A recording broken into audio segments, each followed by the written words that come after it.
menemukan keindahan dalam ketidaksempurnaan. Dia udah berusaha yang terbaik dengan apa yang dia tahu saat itu. Aku emang gak bakat. Halo, selamat datang kembali di antara awan dan bumi. Aku Ika. Pernah gak kalian ngerasa kalau satu kesalahan di masa lalu itu kayak noda tinta di baju putih? Udah dikucek, udah dikasih pemutih, tapi tetap aja mata kalian tertuju ke noda itu terus. Akhirnya kalian gak mau pakai baju itu lagi. Banyak dari kita yang memperlakukan hidup itu kayak seperti itu. Kita gagal sekali, kita salah milih jalan sekali, terus kita ngerasa seluruh baju itu rusak. Seluruh hidup kita itu rusak. Kita jadi takut ngelangkah karena takut nambah noda baru. Kenapa sih gagal itu rasanya sakit banget?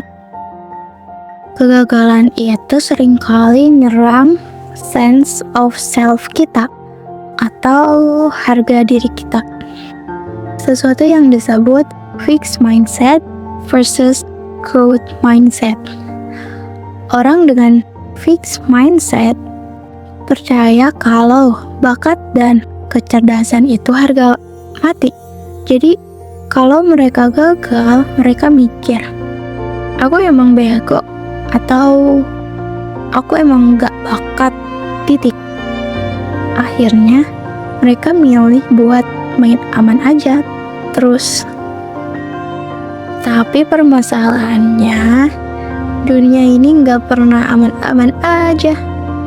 Kalau kalian terlalu takut buat salah, tanpa sadar kalian lagi memenjarakan potensi kalian sendiri. Kalian jadi kayak orang yang pengen jago berenang, tapi gak mau nyemplung ke air karena takut basah. Aneh bukan? Tapi itu yang sering kita lakuin ke diri kita sendiri.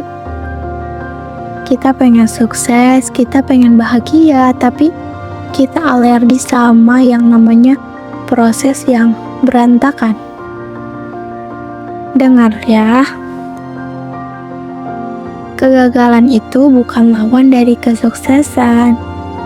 Kegagalan itu adalah bahan bakar buat kesuksesan. Tanpa gagal, kalian gak punya data buat benerin strategi kalian buat kedepannya. Ada satu cerita yang cantik banget dari Jepang, namanya kintsugi. Kintsugi itu seni memperbaiki tembikar atau keramik yang pecah.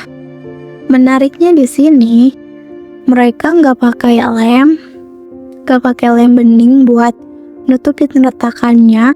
Mereka justru pakai kernis yang dicampur bubuk emas murni.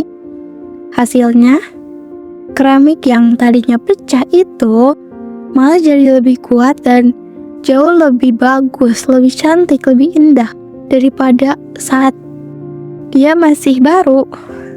Retakan itu jadi pola emas yang unik. Filosofi di baliknya itu wabi sabi, menemukan keindahan dalam ketidaksempurnaan. Coba bayangin, diri kalian itu kayak keramik itu. Kegagalan kalian, patah hati kalian, salah ambil keputusan kalian, itu semua adalah retakan. Kalian gak perlu malu atau berusaha menutupinya mati-matian seolah itu gak pernah terjadi. Yang perlu kalian lakuin adalah menyepuh retakan itu dengan keberanian dan pembelajaran. Itu adalah emasnya. Orang yang punya retakan emas dalam hidupnya biasanya jauh lebih bijak, lebih empati, dan lebih tangguh dibanding orang yang hidupnya lempeng-lempeng aja. Karena dia udah pernah ngerasa hancur dan dia tahu cara ngerakit dirinya kembali.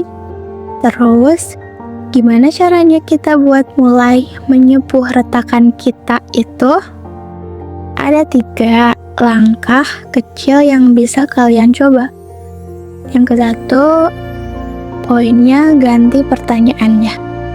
Kalau biasanya kalian nanya, kenapa ini terjadi sama aku? Coba ganti jadi, apa yang bisa aku pelajari dari ini untuk versi aku yang akan datang? Yang kedua, berhenti menghakimi diri di masa lalu. Sering banget kita kesel sama diri kita yang dulu. Duh, kenapa ya dulu aku sebego itu? Atau kenapa ya gue dulu sebego itu? Hey, kalian yang dulu ngambil keputusan itu berdasarkan pengetahuan yang kalian punya saat itu. Kalian gak bisa menghakimi diri kalian yang dulu pakai pengetahuan yang kalian punya sekarang. Maafin dia.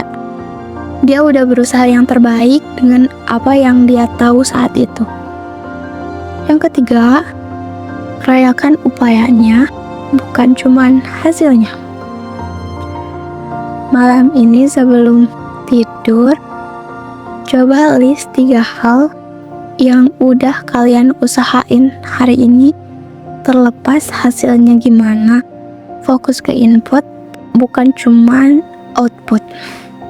Hidup ini bukan tentang seberapa mulus kalian berjalan, tapi seberapa berani kalian bangun lagi tiap kali kalian kesandung. Ingat, retakan kalian itu bukan tanda kalau kalian rusak. Itu adalah tanda kalau kalian udah berjuang, kalian udah hidup, dan kalian punya cerita yang berharga. Jangan biarin rasa takut gagal mencuri petualangan kalian hari ini. Terima kasih yang udah dengerin. Aku Ika, pamit dulu. Tetap tenang, tetap berproses, dan jangan lupa buat sayang sama diri sendiri. See you in the next episode. Bye-bye.